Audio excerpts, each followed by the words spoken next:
iPhone data recovery is a specialty that Payam Data Recovery offers. We recover data from phones of all different kind of faults and problems. Here's an example of a phone that we worked on today at our data recovery lab in Sydney. A customer's iPhone 12 suddenly turned off with 30% battery remaining. After taking it to an Apple store, they were told that the phone's logic board had failed. We managed to open it up, have a look and diagnose the fault. We found some damaged components on the logic board and were able to temporarily fix the problem.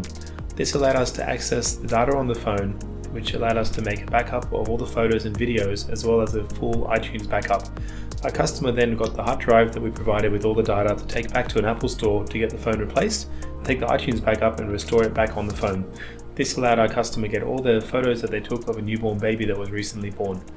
At Payam Data Recovery, the difference between our data recovery service and a mobile phone repair service is that we can fix problems that mobile phone repair technicians can't. Often we find that phone technicians will replace a screen or a battery, but when it comes to component level repair or microsurgery as we call it on phones, they don't have the expertise or the time or the training to do the level of work that we do.